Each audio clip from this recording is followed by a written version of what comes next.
Well, greetings everybody to another sparkling edition, or whatever you want to call it, of the Inworld Review. This week we return to our old friends Second Life, where we're coming to you live from Chilbo in association with AView TV.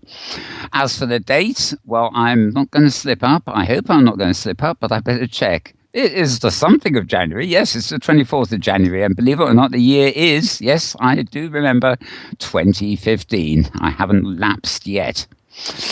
Anyway, we're back on the good old high street of the metaverse, so to speak, in what is now our little outpost office after a couple of weeks of inaugurating our big new studios over on the Great Canadian Grid. Fully hypergrid enabled and everything else. But we've come back here because we need to have a little show and tell and catch up on things in Second Life every now and again. We will be back on OpenSim on the hypergrid again next week. And the week after that, we will be back in Second Life again because we'll be coming live, not from here at Chilbo, but from OBR, 1 Billion Rising, which is a sort of marathon event, which we'll be hearing more about later. In about half an hour, we'll be joined by our old friend Saffia Widdershins, who will be telling us all about that.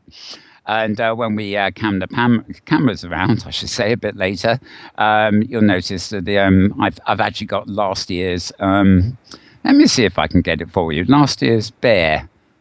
I'm having a problem finding it. Yes, I've got a wheelie in Second Life. That's all we need, isn't it? Black screen. Okay. I shall just carry on talking. And there we are. There we are. A little bit of a picture of the 1 Billion Rising Bear. But I think I better get back onto my camera again. And thank goodness somebody else is filming this as well, because mine seems to have come to a standstill. Right. Okay. So last week, as you know, Maria couldn't be with us. I'm pleased to say she's back this week. Hi, Maria. And when she when she hits the unmute button, we will say hello to her. Yes, I had to find my unmute button because all the computers setup is different. Yeah, I know that feeling. And of course, I'm joined by Tara, who, of course, will be able to do a decent show and tell this week because we're in Second Life. So welcome, Tara, too. Thank you, Mel. Saffia, as I mentioned, will be joining us later, but we're also joined today by another old friend, Phelan Corrimal, who is instrumental in putting on the Virtual World's Best Practices in Education conference, both here and indeed on OpenSim. It sort of happens on multiple grids at once, as it were. And he'll be telling us a little more about that, as well as engaging in general conversation with us, as he is prone to do. So welcome, Kevin, or Phelan, I should say, whichever we know you by today. I will respond to anything except late for dinner. Fair enough.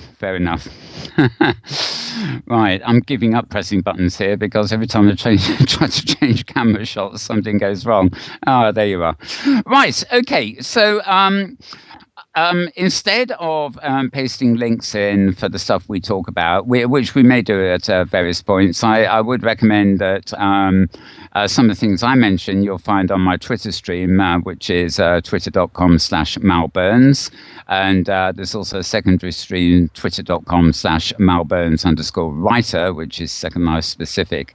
And if you're looking for links or anything like that, that is where to go and get them.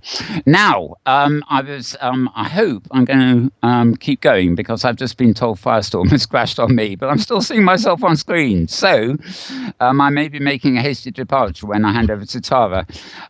My main thing this week, actually, is the rather odd news, really, came away from left wing or whatever, is our good old friends Microsoft. For those of you who don't know, Microsoft are the people who manufacture that Windows bloatware that 99% of the world uses. So you probably are familiar with the name. They have announced Windows 10, and as long as you have Windows 7, 8, or 8.5, or there isn't a 9, you'll be able to upgrade to Windows 10 for free. I don't know about Vista users. I don't think they count anymore. Whether this is a ploy just to get themselves re-established with this version, or whether they are actually going to give their operating system away for free, I don't know. But what was really intriguing about the announcement event was that they have announced something called I think they're called hologlass. Basically, Microsoft don't really have a record of making their own hardware, and we all know where the Windows Surface and Windows Phone aren't exactly market leaders. But they have come up with a device which, as far as I can tell, actually enables you to wear these glasses, which are not so much described as VR, but AR, augmented reality. And apparently every single Windows 10 customized, I think they're called universal apps or something that will be coming with Windows 10, they are apparently all holographic programs. And yes, I knew it. I vanished from my seat. Okay. And there you are gone. Yeah, okay. Well, it did give me a lot of warning. I've got a white box here saying needs to restart. I'll tell you what, we will come back to this conversation later. I know you've got a lot of catching up to do, Tara. So I think I'll just hand it over to you while I endeavour to get myself re-established on this very strange flaggy grid that we've come to visit. So over to you, Tara. Yes, and I fully expected that there was going to be a rather abrupt handoff there whenever your avatar vanished from the screen. Well, greetings, everyone, from the Pacific Northwest, and as you correctly, there's an extra R in it. But the other comments were to read the transactions carefully and check your own records. And also, if you are selling stuff Inworld, to make a point of biting the bullet and eating your vegetables and visiting the Second Life's portal, your login at least monthly, and downloading your transactions so you have a record of things that happened more than 32 days ago. If somebody tries to come back and say something they bought in September and they're trying to claim for to get you to resend it to them now, to make sure you keep those records.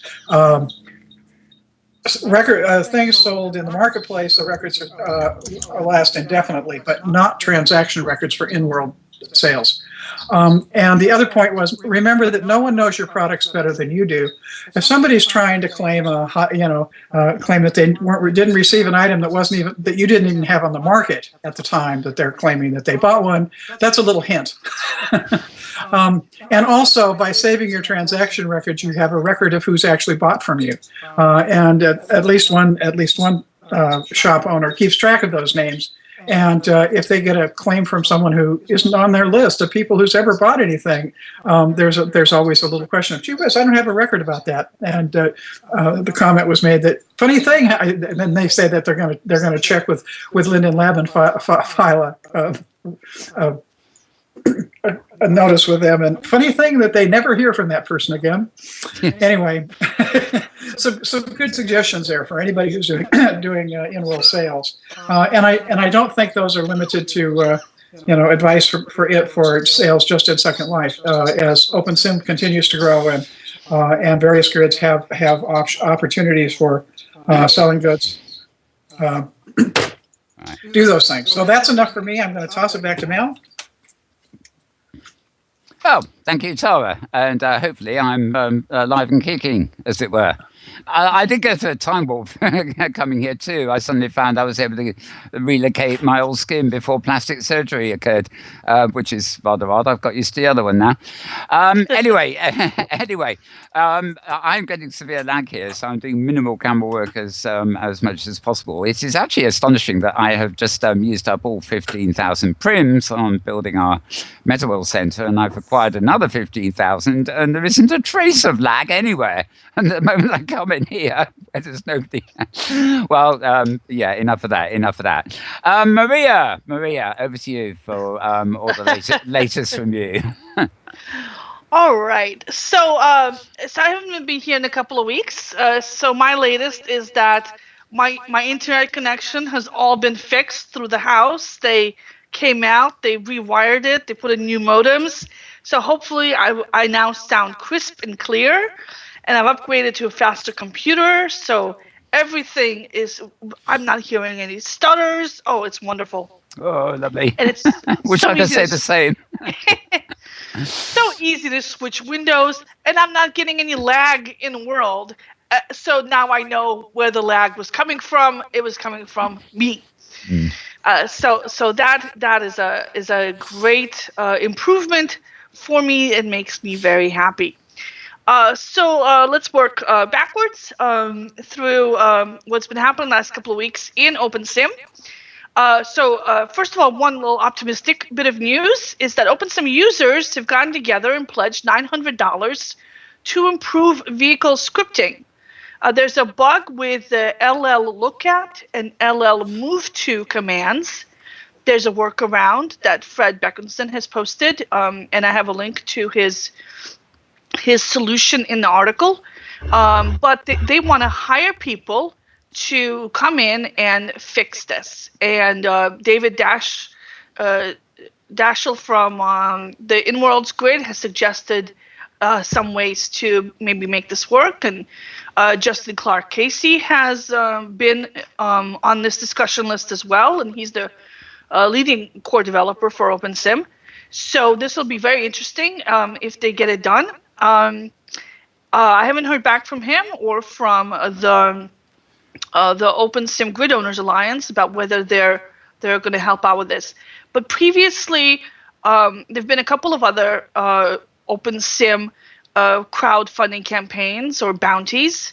In one case, a bounty paid for the development of NPCs in OpenSim, which is very cool, and I know you enjoy those NPCs. Mm-hmm. And in another case, a crowdfunder funded Carl's mesh deformer project for mesh clothing. It was never used in Second Life, but it is used in OpenSim, and that brought in more than $5,000. So a couple of projects that worked there. A couple of others did not work as well. Mostly, it requires something sexy that everybody cares about, that people are willing to pitch in for. And vehicles are definitely something sexy that a lot of people care about in OpenSim, as are clothing. Now,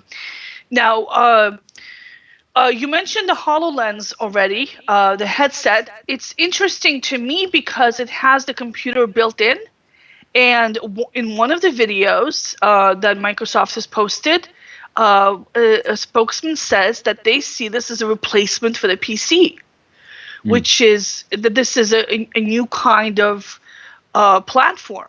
So I thought that was very interesting. I tend to think it's probably influenced more by the now defunct Google Glass rather than VR projects. Well, I don't know. I think that it seems to be sitting halfway between a fully immersive kind of thing that the Oculus has, and like almost zero immersive thing like Google Glass that has little overlays on the world. So you actually see virtual stuff in front of you with this HoloLens, and it looks three-dimensional. You're not just getting like subtitles or something like Google Glass would give you. Yeah. So this is so I see this as kind of halfway between these two projects. The space it occupies is pretty good sized. It blocks your view of what's behind it. So it actually feels like it's there. And you still keep the peripheral vision around it, and so they're saying this means that you can continue walking around in your room and stuff, and this would be a good thing for, let's say, business users, because you don't want to lose your peripheral vision. I imagine it could work well with virtual worlds, though, because providing you're around a Windows version, presumably, of something like OpenSim or indeed Second Life, then you're basically seeing a surround screen, even if it does taper off to the edges, so you can see the real. Well, you will be seeing a pretty decently large screen, yes. You'd probably have to, revise the viewer quite a bit so it would work with the HoloLens, because it seems to have a very different dynamic for interaction and for how it shows things. Yeah. So the hologram kind of effect is not created by two eyes seeing two different things, but is a very different kind of process. So that's why I'm seeing is kind of like halfway between. So for games and for watching movies, sometimes you want to be fully immersed, sometimes you don't. Maybe they'll have a fully immersed version of it. Who knows? But like I said, the interactivity features are quite a bit different. So maybe not. It maybe require games to be rewritten from scratch to work on this. To me, it seems like they're trying to leapfrog over mobile to this next generation. Same thing that Facebook did. Yeah. Facebook really missed out on mobile to a great degree. Microsoft totally flubbed mobile, obviously. So, I mean, I'm sure they'll continue working on mobile because they have such a huge company that they can just do it by sheer force and persistence. That, maybe they can get something in there. I wonder about their strategy here. I mean, you're right about mobile, or maybe I should say, easily accessible, because I can imagine firstly, it's like the free upgrade to Windows 10, where they want to establish it on the market. But also a device like this, I think, I was surprised that they come up with a new piece of hardware, which they're not known as normally doing. No. And it took me by surprise, but in a way it might be a good sign, because they've come up with something that will probably resonate with the VR people and all the other gadgets we've got on our eyes, basically. And the only complaint I heard out of many reviews where people actually had hands-on was the old Oculus complaint from the beginning days, when they're far too heavy. It looks damn well a lot lighter than it really is. Right, yeah. Well, that'll be fixed. Yeah. I think that personally, I see this as being focused on the enterprise space, because for corporate users, an immersive platform such as the Oculus Rift isn't really the best solution, because you don't want to be separate from everything like you would if you're playing a game. The Sony one, of course, is linked to the PlayStation. So if this is more of a Windows-based platform, which it seems to be, as opposed to an Xbox-based platform, then they might be able to piggyback on their Windows penetration in the enterprise, and that is something that's definitely a big opportunity right now. And they might be now. Personally, I expected Apple to come out with something first, and then Microsoft to copy it. That's the normal routine, isn't it? The normal routine, yes. Or if not Apple, then Google to copy it, or do an open source form, which actually they did with Google Cardboard. They took the Oculus Rift and they copied it in a cheaper open source version. So the Facebook was / Oculus was the big innovator here in the space. So if you look at that as kind of the operating framework, so the Apple is now the Oculus / Facebook team. The Google is the cheap Android open source version with Google Cardboard, and now Microsoft is getting in with trying to leverage Windows with a business friendly kind of platform that's halfway between the two. I don't think they've forgotten consumers either, though, because as you say, they're sort of pitching this as a Windows device. The hardware's all on board and stuff like that. I mean, it's quite conceivable that somebody who's really, running out of steam with Windows, even though it's ubiquitous in the enterprise, will say, oh, well, I won't buy a new computer with Windows 8. I'll just buy one of these new things where I can sit on the couch and put the glasses on. They may gain some traction on that front. And of course, if I presume this device won't run anything other than Windows, it is a Windows device. So, a clever little entrapment scheme here, as it were. You won't better use. Maybe if they give it away, because right now Google is pretty much giving away Google Cardboard.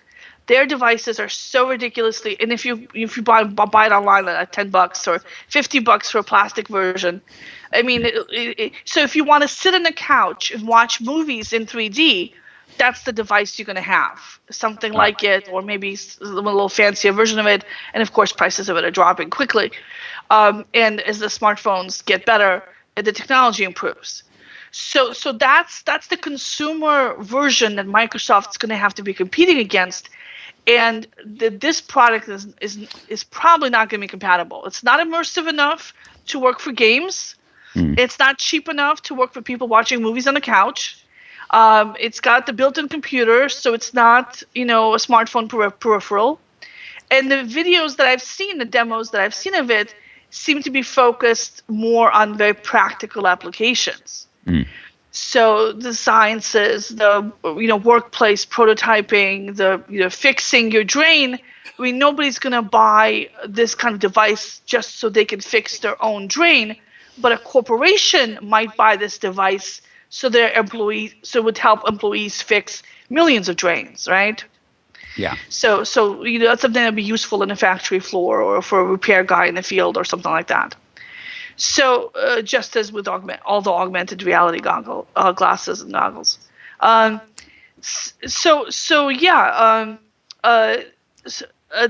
I think that's the window of opportunity. That's their sweet spot right now.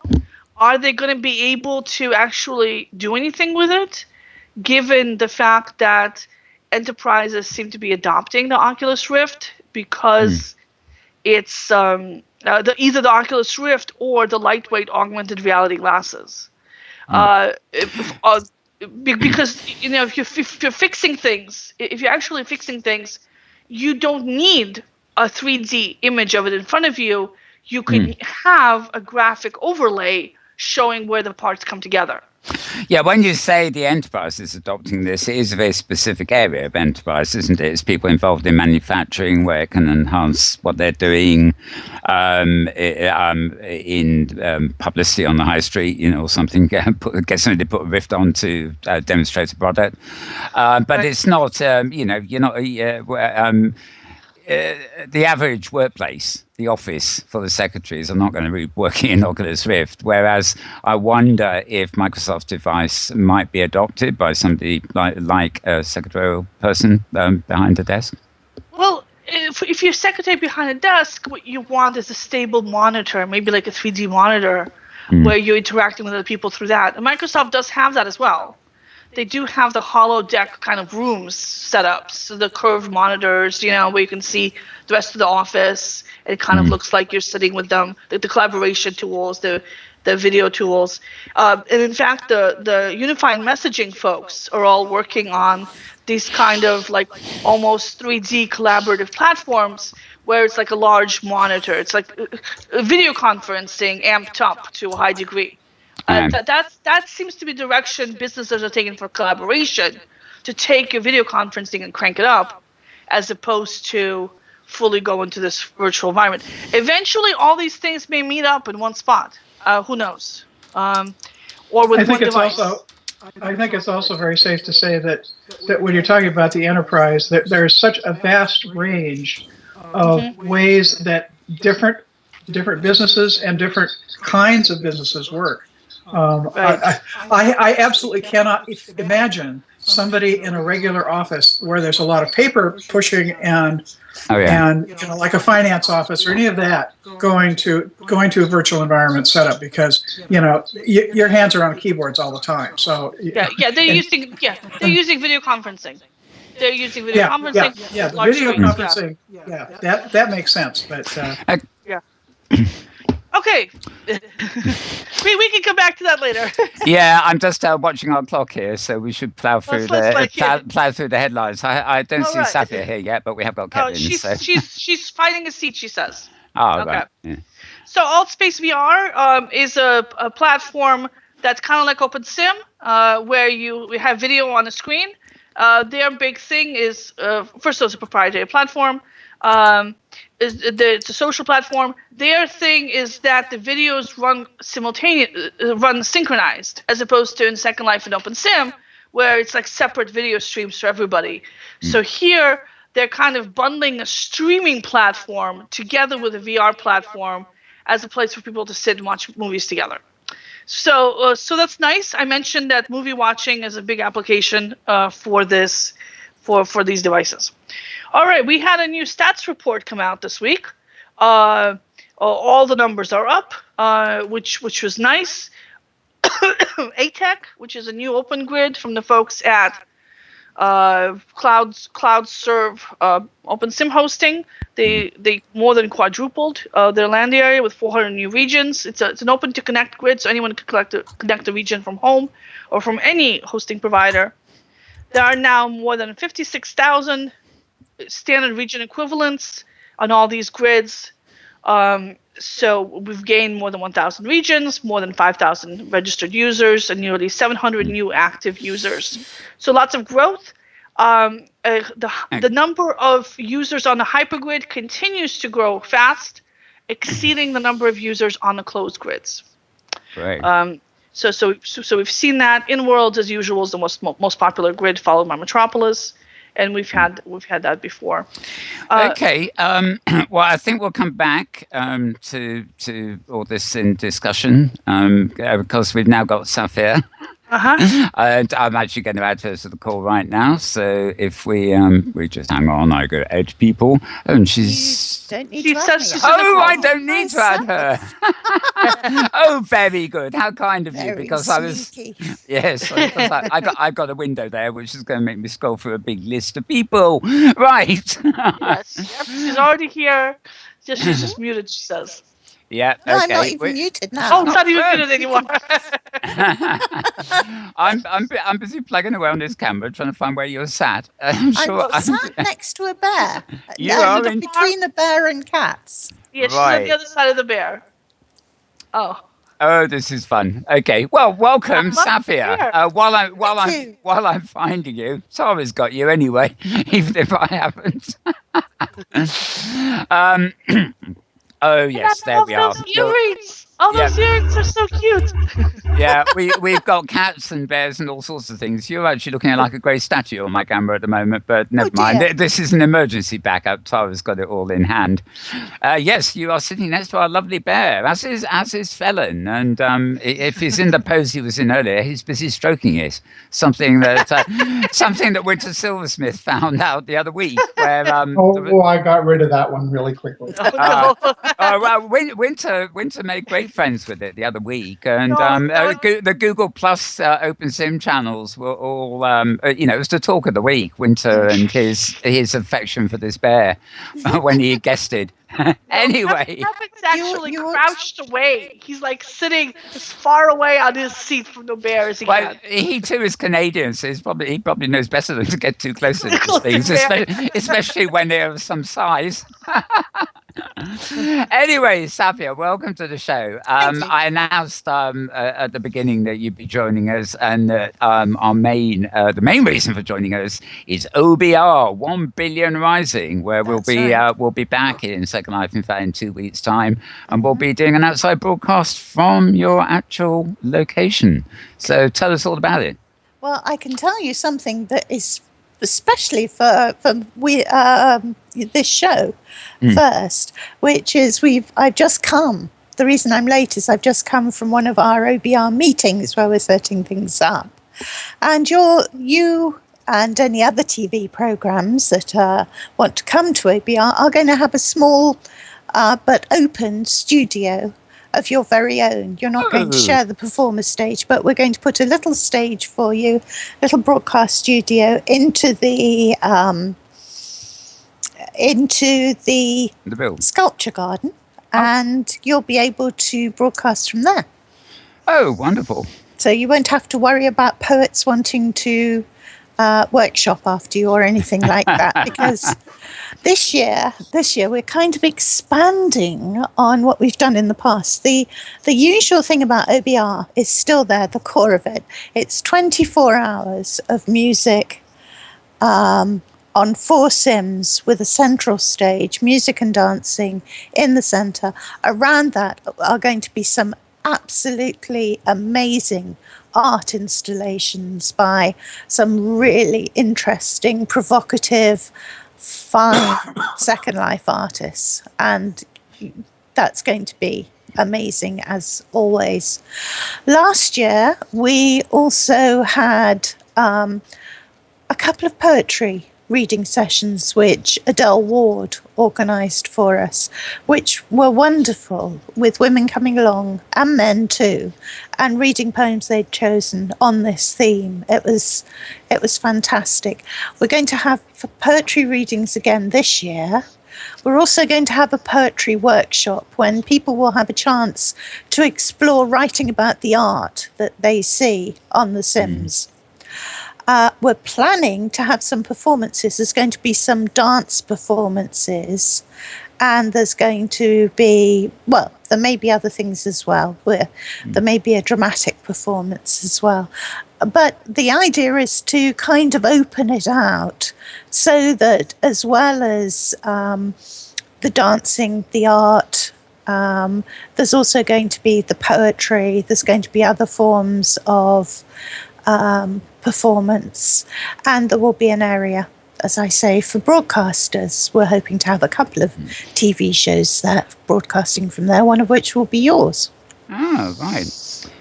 In fact, well, the only person I got booked firmly so far for that week is Honor Macmillan, but I'm just thinking it'd be nice to get Adele on the show too, come think of it. So been meaning to get on for a while, but wanted to concentrate on a fiction literature-based show. Well, there will be that, and you may be able to talk to some of the artists too. We could find out about that. Adele, of course, is an aside here, but of course she is standing as an MP for the Green Party in the forthcoming elections here in the UK. Did you know? I didn't know that. Didn't you? No. Well, I'm quite keen to. While we can get her before she gets tied up in Westminster, I thought we'd get her in here and grab a bit of the eco talk off her. Absolutely. Oh, yes, no, she's heavily involved in that. Sort of whether she gets a seat, I don't know, but they are a party on the rise. Do you know where she's standing? I don't. Somewhere Midlands, I think, but I couldn't swear. My geography is hopeless these days, anyway. Brilliant. You know, some down in the middle of somewhere. Yeah. well, some constituency in the middle of somewhere, so it's got to be quite big. Yeah. Yeah, no, so it's quite a plus point. She's been obviously promoting that in her Facebook feed and stuff recently as well. But that's an aside. That's just a bonus. Bonus on that front. So, what else is happening? I know we're short on time with you, so I'll focus. I'm going to focus on getting a monologue off you, shall I say? Okay. Well, on Monday, Designing Worlds is back. Oh yes. We've been having our Christmas break, and we're back. On Monday, we have an absolutely fantastic show from the new Gallifrey sim, which is actually the Time Lord's Doctor Who. Yes. Yes. Yeah. So we've got that on this Monday, and the following Monday we've got a really exciting show about Second Life photography. We've got Strawberry Singh. Oh yeah. Honor Macmillan and Wildstar Beaumont, who will all be talking about the process of taking high quality Second Life photographs, the kind of thing you see on their blogs. Yeah. And they had so much to say, and it was so absolutely fascinating about talk of how you use wind light, how you amend wind light. It's just brilliant. And then how you post-process, good filters to use, techniques you can use, how you distribute it through social media, different ways of disseminating it all. We ended up splitting it into two shows. So we've got the one show... I'm getting some feedback. Yeah, I'm hearing some odd noises, but sounds like we've got a radio commentator reporting on the proceedings going on here in the background. So we've got two shows. We're going to have one show about the Second Life photography. Then we're going to take the following week is our Valentine show, and we have a story from you, Babbage. Whoa. I don't quite know where that's. Oh, it's Kevin's mic. Okay, it's muted now by the look of it. Okay. Sorry about that. My apologies. I thought my mic was muted already. I will have to check why that's happening. Okay. Okay, so we did the first photography show, but then there's a gap. The following week is our Valentine's show, and it's a new Babbage show. It's actually one we held over from Christmas, and I think you'll find it very suitable as a Valentine's show, despite the fact that the hero is Mr. Biggins. Oh well. So there was a video posted a couple of weeks ago. I think it was Victor who posted it. The Christmas video from New Babbage, which was rather sort of romantic in its own way, I thought. Yes. Yes. There's some good stuff out there. There's and the week after that, we come back and do the second part of the photography show. And then after that, we're looking at Second Life jewellery. So we've got quite a few really good shows coming up. We're going to look at the history of Second Life jewellery and the techniques, how they create. I think someone was saying my earrings, they're actually from Earthstones. And we're going to be talking to Abraxa Anatine, who's been a jeweller in Second Life right from the early days, and we're going to talk about the evolution of Second Life jewelry that leads to pieces like this. I must say, I'm not in the habit of going around wearing that kind of stuff, but I have actually looked at some of them in detail, and you really zoom in a long way and realise what intricate work goes into the prim mangling, I guess is the expression, on the surfaces of some of them. It's incredible. Amazing stuff. Yeah. Although now, of course, a lot of it is mesh. And the techniques used are different. So, yeah, we'll be talking about the evolution from simple prim jewellery before there were even sculptors to the kind of high-end mesh jewellery you can get these days. Right. So that's me. Okay. Any other new stuff coming up in the horizon? I know relay and all that stuff's a fair old way away yet, but there'll be the birthday before that. There'll be a whole load of things coming up, of which I rather suspect you've got yourself sewn into one way or another. Fingers in pies, yes. Yes. The next big pie that will come up after ABR is, of course, Fantasy Fair. Right. And plans are already going on for that. I don't know if you all got your Fantasy Fair calendars, but they were just lovely. And so we'll be doing another Fantasy Fair calendar this year, with the plan being to have it in-world and out.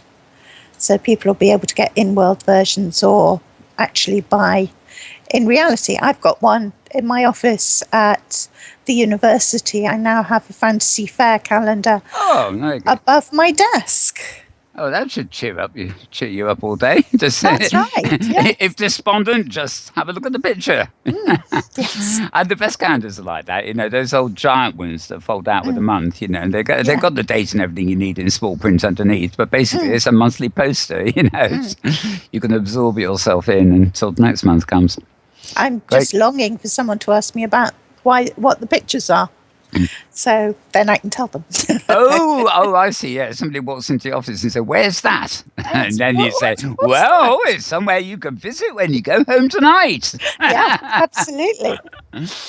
Yeah. Oh, wonderful stuff. That's what it's all about. Getting the magic out there and putting it in the face of people who haven't got a clue what it is, and sort of they say, well, "That's nice," or "That's interesting," or say, "Yes, and you too can go there."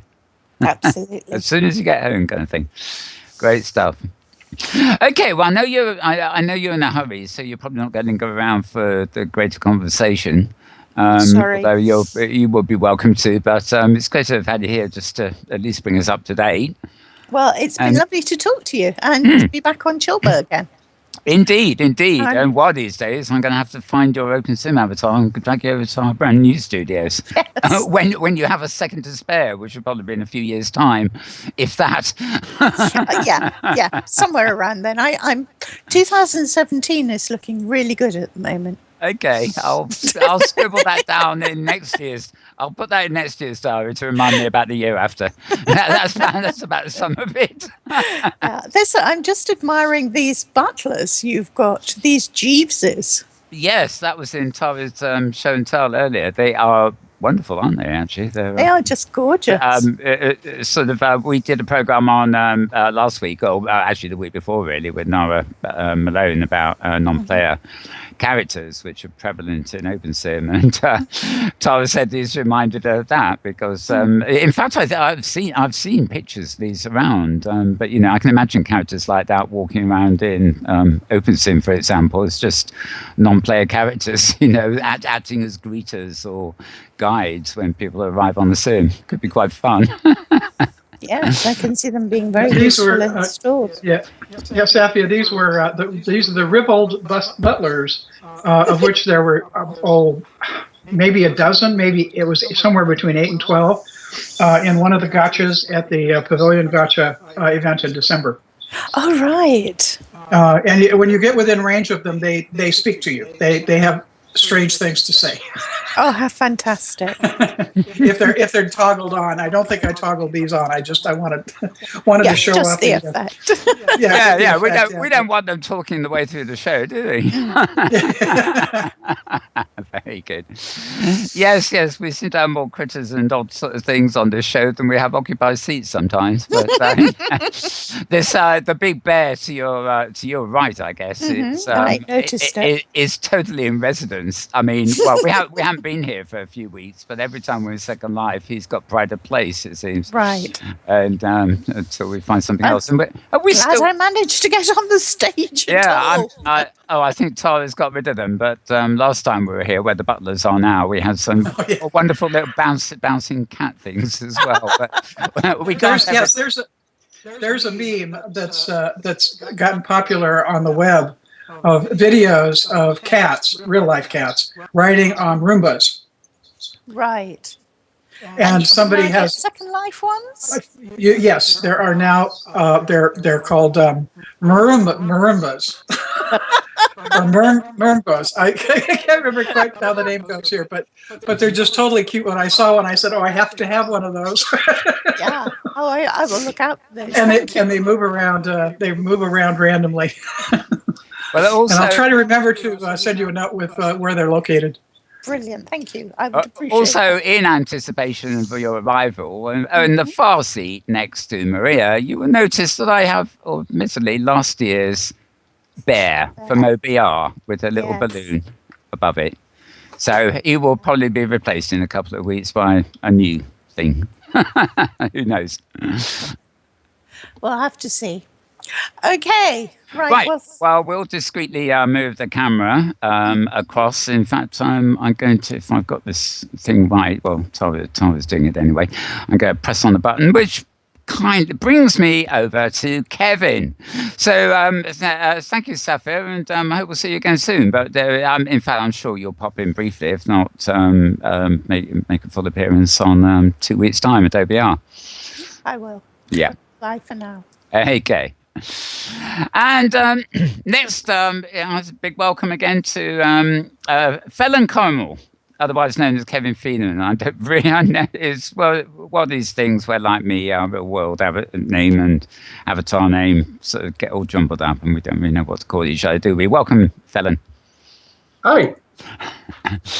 So it's been like you're not part of the show, aren't you? But we haven't seen you for quite a while. But you are, of course, now in the big build-up to the Virtual World's Best Practices for Education conference, which, if I've got my thingies right, is barely a couple of months away. So maybe you'd like to tell us about what's happening there. Yeah, well, I mean, the conference is coming up March 18th to 21st. Followed by a post-conference MOOC or virtual exploration tour. We're still trying to look in terms of what we've called it a MOOC up to this point, but it's really not a MOOC. It's more an opportunity to go and to visit sims and other virtual worlds and what have you. So that'll extend for a number of weeks after the main portion of the conference is over. But for the academic, we had a call for proposal that went out in December, and then we had a second call in early January. So that was for the academic portion of the conference, and those are now closed. That closed on January 14th. I know we've got a lot of really good proposals that were submitted as part of that. We have an additional 3 calls that are still open at the moment. One for virtual explorations, so anybody that wants us to have their sim or their open region or other technology that's out there that they'd like us to come visit. That will be open until the end of February. So we're still looking for people to submit proposals on those types of things. Similar type of thing with the exhibits. The exhibit hall that we have, we've got about 40-50 spaces available. I can make a few more spaces available if needed. We're hoping that we're going to get a fair number of people submitting exhibits, so to show us what their tools are, or their virtual environments, or their schools, or other things related to education and academia, and how it can be used inside any virtual setting, not just within Second Life. And then we have the machinima. We have a little machinima thing that's going on. It used to be a competition. We sort of moved away from the competition type thing, but we still are very much interested in seeing the different types of machinimas and such that are out there. So we're going to have a big machinima expose as part of the social programs, and that call is also open until like the 15th of February at this point.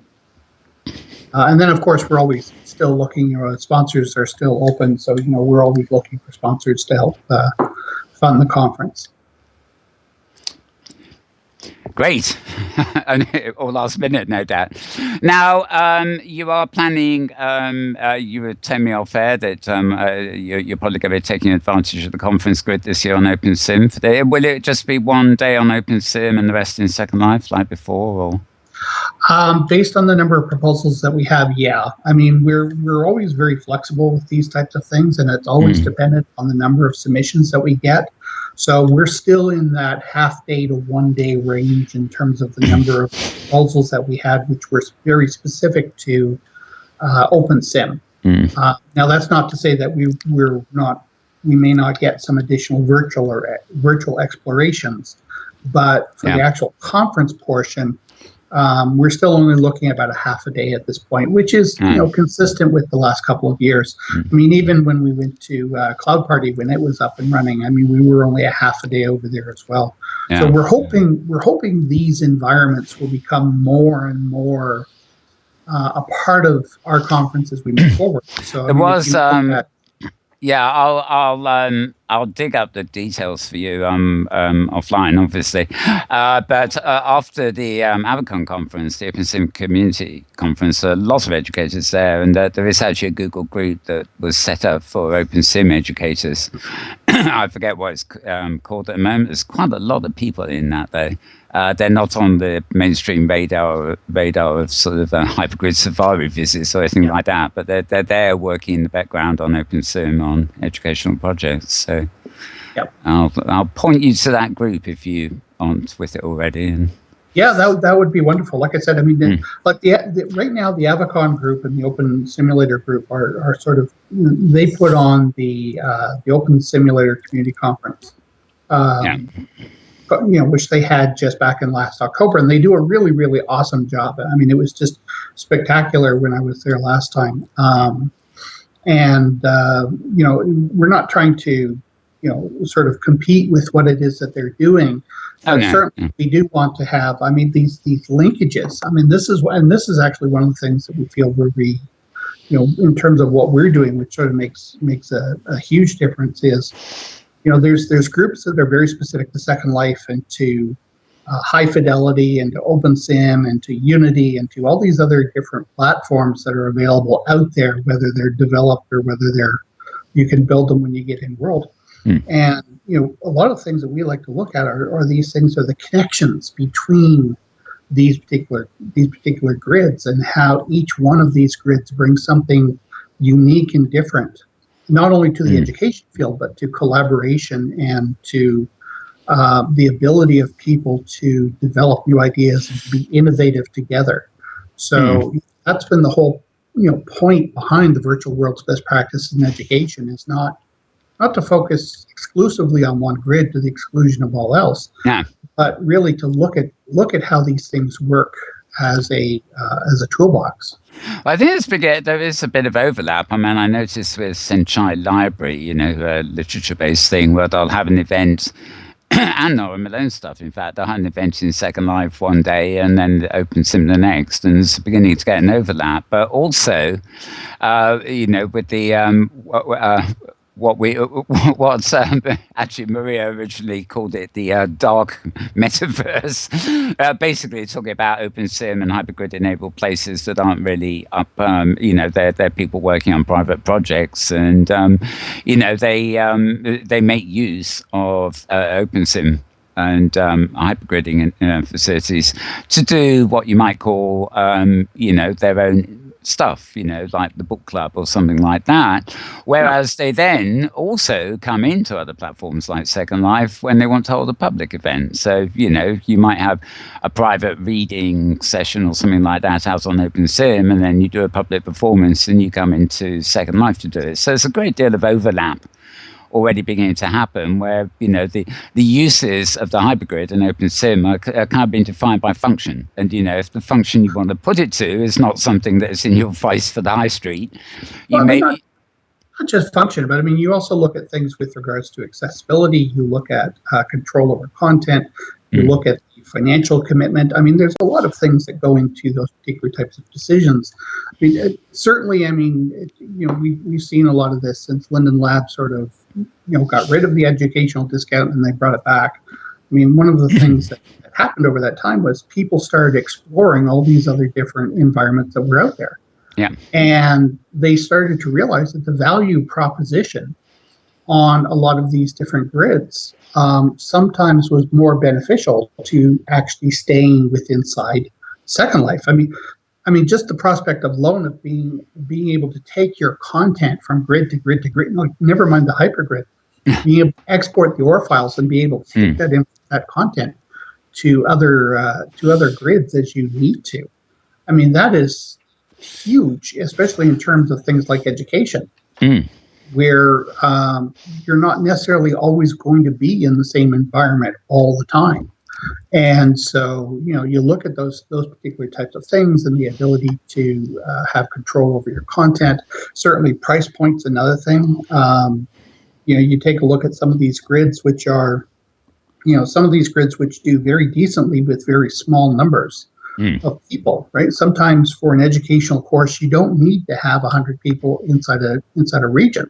20 people is more than sufficient. And if you can get a stable grid that's a stable region that's out there for $20 as opposed to 200, then certainly why wouldn't you, especially if you're a professor paying for this out of your own pocket, which is what a lot of professors and teachers were doing in the early days of Second Life. This wasn't a line item in their budget. This was them trying to give their students the best experience, and as a lot of teachers do, paying for these things. Out of their own wallet. Well, I think that's where OpenSim, the grid we're on in Canada, for example, is actually only $5 Canadian a month for a sim at the moment, which is easily affordable. I suspect that might be cheaper for a whole sim than a small parcel in Second Life. It's sort of, it does make sense. But the biggest criticism, and it is a fair one at the moment, is that, business sometimes will follow the people, not for their R&D and, their training education, but for accessing the public. And they'll look at Second Life and they'll say, right, well, if we want to open up a shop to the public, we should be in Second Life. That's where all the people are right now, in one place. Yeah. But with the broadcasting thing we're setting up, we've sort of got these pods, and the idea is people can come in and use the facilities for doing shows or anything like that, free to anybody to use. And they can decorate a pod and then link it all together, save the pod, as a resable thing, and then they can take it wherever and whenever they want it. So you can create a set for a program and then just res it anywhere on any grid. On any grid you want to go live and do the show on. And that's you can obviously do that in Second Life within the confines of the Second Life walls, but it's it just seems it's the same with creators. People can have a standalone OpenSim on their own computer, or they can have one online. They can do things there, and as you say, they can take it away and then import it into Second Life or into any other grid that they might want to travel with it.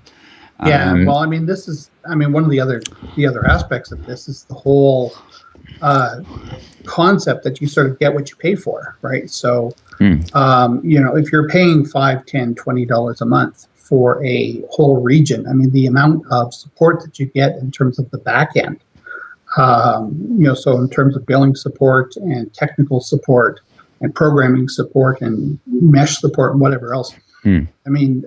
Backups, restores, these particular types of things. I could set up a grid on my laptop here, to be quite honest, right? So, dedicated IP address, I got a laptop, I can, throw a grid up on here. I could have 100 avatars on here without a problem. I could put it out there for, $1 a region.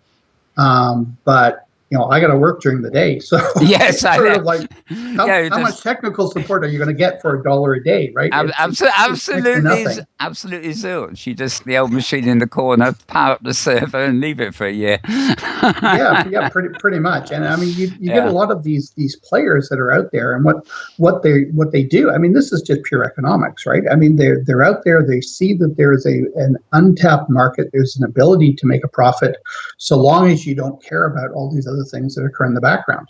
And so they price it accordingly. They price it in such a way that they make money out of it, and, ideally enough money that they can pay their mortgage on. And if it happens to go down, then it happens to go down. And if they happen to be out of business a year from now, they're not the ones sitting there thinking, well, what do I do about all of these people who have become my customers, right? In a lot of cases, it's just sort of like, if the grid disappears, it disappears, and thank you very much for your money, but I don't have to worry about you as a customer.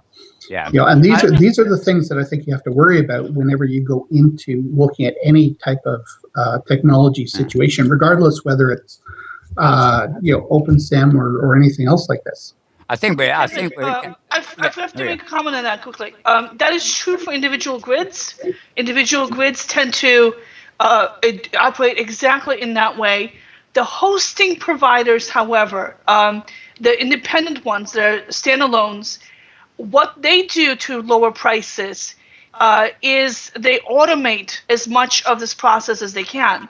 So, for example, with a traditional grid, if you wanted to restart a region, you'd have to track down the grid owner, get him out of class or get him out of his job or whatever, and have him go and restart the region for you.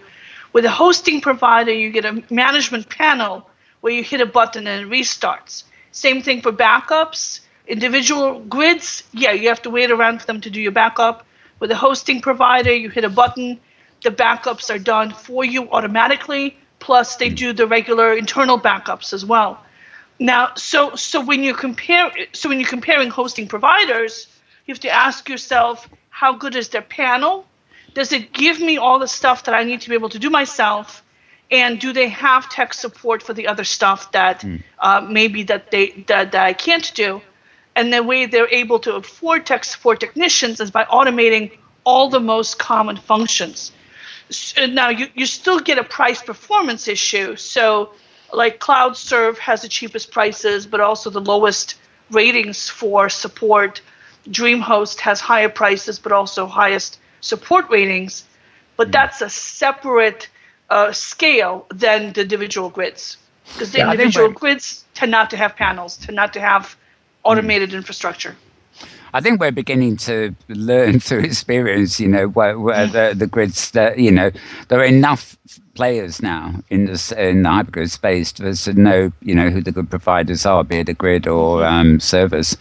And I know we do a weekly hypergrid safari, for example, and quite often we visit somewhere there, and it may be a wonderful art build or something what we're seeing going on safari for, but we get there and find that it can't hold the 20 of us on the tour, and it's being run on somebody's private server somewhere. So you learn to live with it. That's fine for safari, and we all say, oh well, but we get to know the grids that are very reliable and fast and have instantaneous service in some cases, which is fine. Okay, actually, there's in fact, I suspect we haven't even discussed we have a legend on this program now. It's the conversation every second week called the Yo-Yo Grid. Although there are actually two of them now, and we have some news on that, I think, from Maria. I do. Yeah.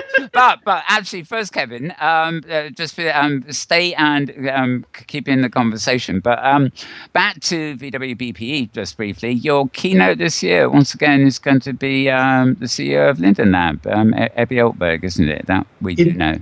It is, which is going to be, I think it's going to be a good thing, because, we've had several years where Linden Lab has been very silent on things. Last year was phenomenal. We had both Ebby and Philip on, as part of the conference. This year we asked Ebby if he would come back again, because I think there was a lot of things that were left undiscussed in terms of different things that are happening. I'm really hoping that we can get somebody from Linden Lab, whether it's Ebby or anyone else, right, in terms of, continuing that level or that type of engagement with the educational community and the other communities that come out as part of VWBP. I think it's just so important that we keep those lines of communications open, and that we have these forums that we can discuss various different things. So, we for this particular year, we didn't invite, it's not a matter of we didn't invite, we didn't ask Philip, because Philip had actually, right after our conference, he presented at the OSCC. Yeah. So we kind of felt that, okay, it's he's still working on high fidelity, and there's a lot of stuff that's happening with it. But we're hoping to maybe get him back next year. I think one of the things that came across last year, when, as you say, Ebby did do one of the keynotes, is he was very new on the job then. He was great, and it's just walking down into the audience and mixing and mingling and hanging around afterwards, which is the exact opposite of Philip actually. But, he is... but he was new to the thing, he was saying, I've got to outreach to education in particular, as indeed he's saying about outreaching to all sorts of communities. But now, when he comes back this year, he'll have been in a job for, he'll have settled in and been in a job for about a year. So, pretty much. And I'm part of some of the conversations that are going on with regards to high fidelity, and it's interesting to watch sort of what's going on. So they're making a lot of progress in terms of, what it is that they're trying to put together. I think, it's still a little bit too early. I think they've got maybe another year to go. And you can sort of see it in what Philip has been talking about at the last few things that he's been at. I hate to say it's the same lecture. Same talk over and over again. I keep having to say that when I review his talks. I say, well, it's really a bit of the same we've heard already. We love you, Philip, but what's new? Yeah, exactly.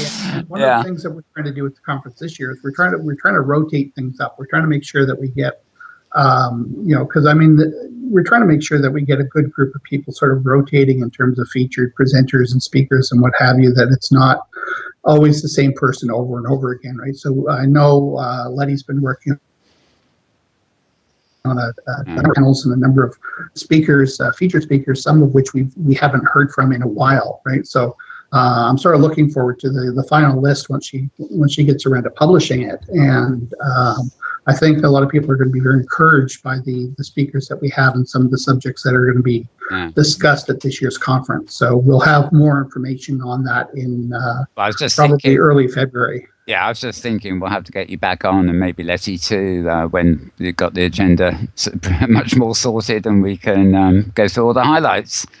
We're still finishing finishing up the peer review. Should be done in the next week or so. And if for those people as part of the second round, the acceptance letters or updates or what have you will all be going out in the next little bit. As far as last minute submissions, as I would call them, are concerned, is everything closed now, or are people on OpenSim and Second Life anywhere else still proposing? Well, the academic portion is closed. We have a full roster at this particular point. Those people that got submissions in, like I said, it's still going through the peer review process, so the last couple of letters still get to go out. But we've still got the virtual exploration piece, which is going to be open until the end of February. So anybody that wants to submit a virtual exploration, we definitely want to see and hear from you with regards to that. And the whole exhibit hall, quote unquote, poster area is and machinima, both of those are going to be open until about mid-February. So we're hoping to see a lot of people come in and have an exhibit that they can show people where we can get a lot more of those going as well for this year. So those are all still open right at the moment, but it's a couple of weeks before the exhibit hall stuff will close up, and then a couple of weeks after that the virtual exploration call will close at that point. So I think we could say to any viewers watching that may have missed the opportunity and are interested in what some of the extra things we just discussed, you literally better get off your seat of your pants within the next week or so and contact VWP about that. Where should people wanting to partake, submit anything, contact you at? What's the best way? Well, I mean, on our website, www.bpe.org, if you look under the program section, you will find the calls there in terms of what's open. So just pop in there, and we have the forms set up, and it just submit something through there. We also have contact forms for volunteers, or they could submit an email. If they just want general information, they can submit an email to us at info@vwbpe.org. Great. Okay. Well, do stick around, Kevin, for a few minutes. We're entering about I'm looking at the clock. We've got about 15 minutes left, but I'm going to move back over to. We'll get into general conversation here, really, but I'll let Maria start it off because she still had a couple of things to say when we brought Saffia on. So I'm pressing the button. There you are. Over to you, Maria. Okay, a quickie roundup of what we missed, including bouncy grid as well. Okay, so first of all, Silicon Valley VR conference is going to be going on in May. So if you're in the area, put a note on for that. For the first time, the number of can I just add something there? Yes. There's the information about that conference is on my Twitter feed, but I also grabbed and liked at YouTube today. There is actually a 2.5-hour video up of the last Silicon Valley virtual reality meetup. So if you're interested in all the techie stuff, the virtual reality and everything else, well worth a look. And that was posted today. Okay, and I posted a link again to all of last year's sessions, which are all on YouTube. All right. Okay, so that's coming up in May. So make your travel plans accordingly. For the first time ever, the number of exportable items on the Kitely market has exceeded the number of non-exportable items.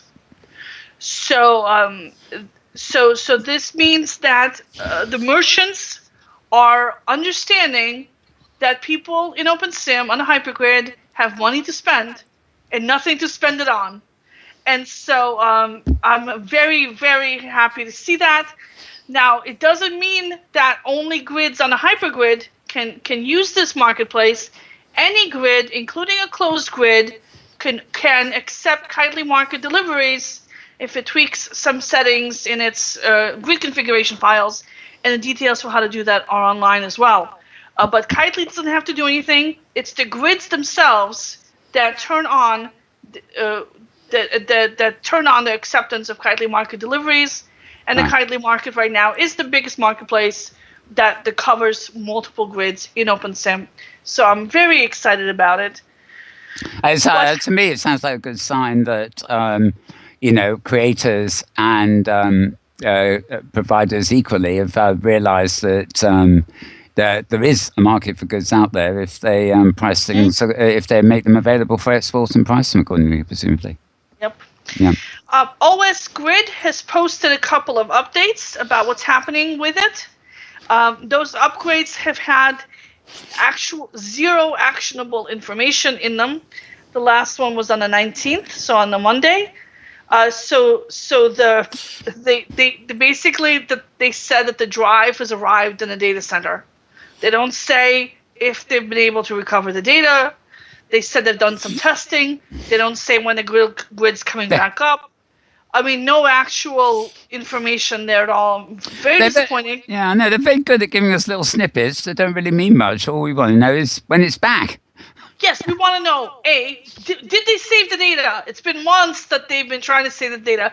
Did they actually save? The whole reason for the delays, the months of delays, was for them to save the data. Come on, please let us know.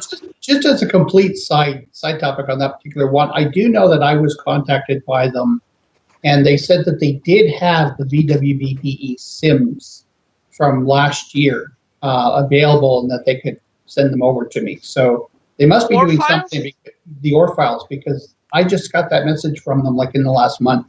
So that's very weird because OS Grid doesn't usually host regions. The regions are hosted by individual people or third-party hosting providers.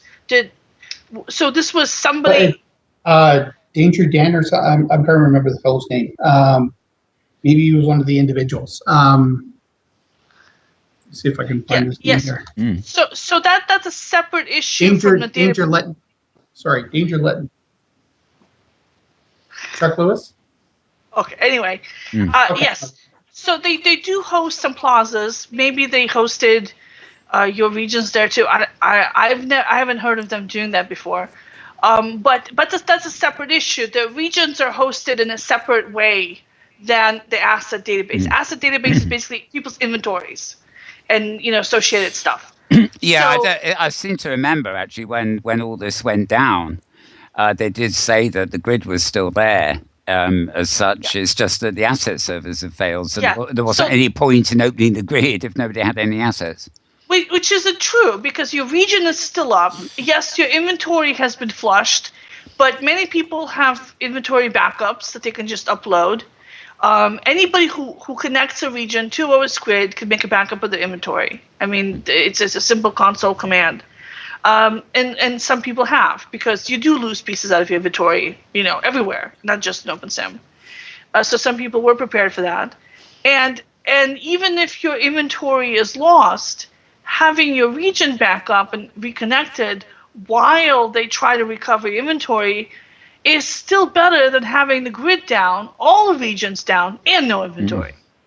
So I know, it helps. I mean, you weren't with us last week, but something I was able to announce last week, Maria, was that I took advantage of a grandfather price and literally brought up my old estate from back in the days, believe it or not, reaction grid. And I've attached it to the bottom end of Metal World Broadcasting's regions, literally to extend it. But it was, it just was heartwarming when it came up, because some of the stuff in the inventory that came up with the all fire had disappeared and stuff. But there was stuff from OS Grid that I got there and plonked, and it felt like home. I thought, oh, I remember being here on holiday 3 or 4 years ago. So the region itself was just something, even though the assets that came with it were limited. Yep. And when you save a region backup, you can save it with copies of all the assets as well, so that you can move it from one grid to another grid or to a standalone. So that's one bit of good news, and then that takes us to the Yo-Yo grid. Oh my god! So the new one that was replaced it is now the one that's given up the ghost, and we're back with the old one with a new name. So what happened is there's this guy named Mike Hart who ran the Next Reality grid, and he was building all these vehicles and racetracks and sailing areas and stuff like that. And so he had really fun content, but nobody really came to see it. But he was good on the technical side. And then there was Alex Pomposelli, who ran the AviWorlds grid, who had lots of people. But he was not so good on the technical side. And the two of them got together, with Alex bringing the people and Mike bringing his technical skills. And a third guy, Josh Bone, was helping out on the technical side as well. And, of course, since Alex has not been able to maintain cordial relations with any partners he has ever done business with since he started this several years ago, it all fell apart. And Alex announced he was closing down the grid because he didn't have any time to deal with it. He had personal issues. He had real-life issues. He was just going to close it down. And then Mike stepped up and said, listen, I don't want you to close it down. There's all these people here. Let me keep the grid open. And Alex said the famous last words, okay, you can have the grid. And he gave them the aviworlds.com domain name. And seconds later, it all blew up in a giant explosion of drama where Alex said, what? Did I give you the grid? No, I did not mean to give you the grid. First of all, Alex wanted to take back all his personal regions, which is like half the grid, all the regions that he had built. Then he said, and I only gave you the aviworlds.com domain name. I still have all the other extensions. And it's a shame. It's a shame. Have the creator. It could have been a match made in heaven, but if one partner doesn't work, they don't work. And then he started up a competing grid, Avi Labs. Yeah. Despite telling everybody that he didn't have this time or the expertise to run a grid, somehow he pulled it together and he launched Avi Labs, competing grid. And at this point, turns out that so you have Avi Worlds and Avi Labs, and Mike Hart and Josh Bohm just to spite him, bought up the Avi Labs other extensions. And we're pointing them to Avi World. Okay, we're very pushed for time now. We're in the last. Okay, I'll finish this up. We're in the last 5 minutes. So basically, to finish up. Mike said, "That's it. I give up." He went back to his previous grid name, which is Next Reality. Yeah. He dropped all the Avi World stuff. So now we have the old Next Reality grid. But there's still controversy. But now this Next Reality grid is a conglomeration of the old AviWorlds content and the old Next Reality content and people from both grids. And so now Alex is fighting about that. Yeah. So the lesson here is that if you go into business with Alex Pomposelli, don't. Just don't. Stay tuned for our next episode, and as the virtual world turns. Indeed, as the virtual world bounces in the case of Okay. Well, what I have to do now really is start our little wrap, as it were. If we're going to, we one day we will get this under 90 minutes, but at the moment we've got 3 minutes to go, which I'm sure is tough. I'm going to do the rounds. We've discussed plenty today. Just going around everybody as I normally do to sort of close. I'll come back to you, Kevin. Really, what I'd like to do is just ask if there's anything else on your mind, anything exciting you've been doing last week or coming up that we haven't discussed already. And coming up, yes, on the Rockcliffe front, we have a fundraiser that we're going to be kicking off in April after the VWBE conference. Mm-hmm. The purpose of this is to help us gain enough funds that we can submit our application to the IACET, and I can never remember what the heck it stands for, but this is basically the accreditation body that will allow us to issue continuing education credits, which educators can then use as professional development towards their recertification. So we're planning on submitting our application in the fall. It's going to take somewhere between $6,000 and $10,000 to go through that process. So we're going to start to do a fundraiser on that. We may be launching a Kickstarter or one of those other types of funding projects at that time. So right after VWBP is wrapped up, we're going to be launching into that, and I'm hoping people will support us on that, because I think that's going to be huge for us to move forward, especially when we're in a position that we can give continuing education units to people who attend the VWBPE conference. I mean, we have this wonderful reputation in the industry right at the moment, which we weren't expecting, but it's just come with the quality of the conference that we've been providing, and we want to take that to the next level. So we're hoping to be able to do that over the next 12 months. So like I said, be on the lookout for that coming out of Rockcliffe in April. Okay, well, that's absolutely great. And to come up with something that is totally divorced from that, as it were, any plans for any more inside the Avatar studio?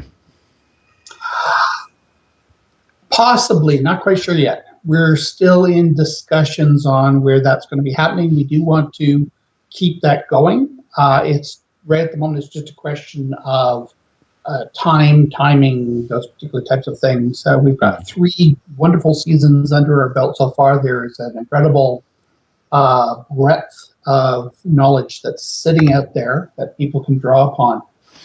We definitely want to keep that going. It's just right now, it's just a question of timing. But I don't have a date on that just yet. Oh, I was just curious. Had to ask. Okay, well, thanks for being here, Kevin. It's been great having you, and I hope we will see you again very shortly with more updates as the day comes nearer. Yep. Okay, Maria, any last thoughts before we... Yes, the Tangle Grid Home Expo has been postponed for a few days. It starts on February 1st. Then the Home and Garden Expo, that's the name of it. Craft Grid is having its 5th birthday on January 27th.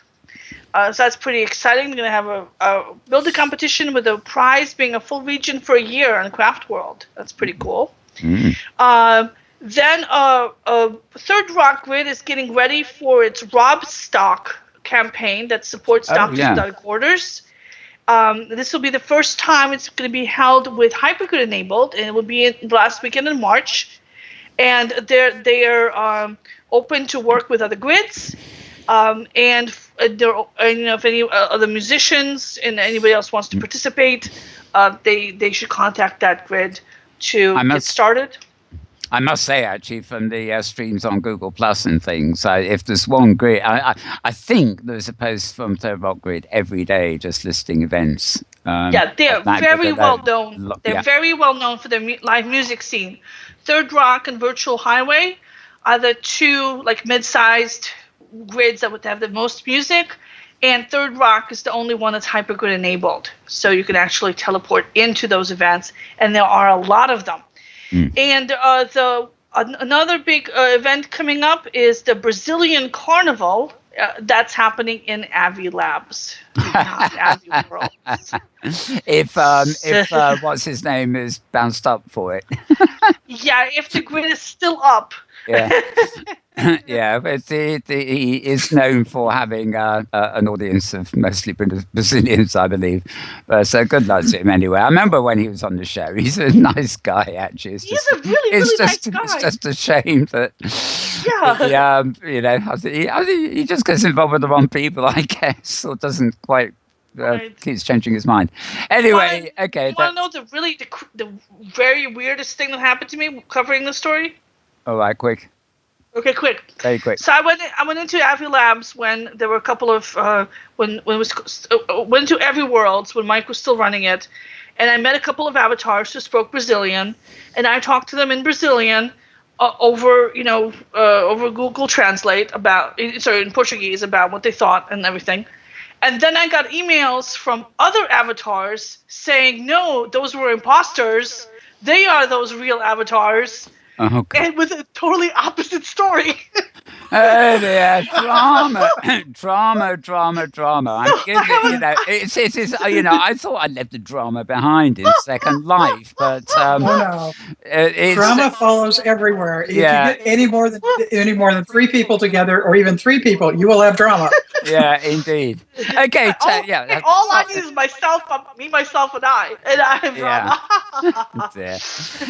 Okay, that was very funny and weird. Yeah. Weirdness we just can't possibly get in Second Life almost. In real life, I'll have to go somewhere else soon in my endless search for a drama-free environment. Okay, Tara, your final thoughts. Well, just a last little news item from Second Life. On a lighter note, on Monday, people in Second Life started reporting that an old group logo, Horror Culture, was appearing in place of Assorted Group's usual logo.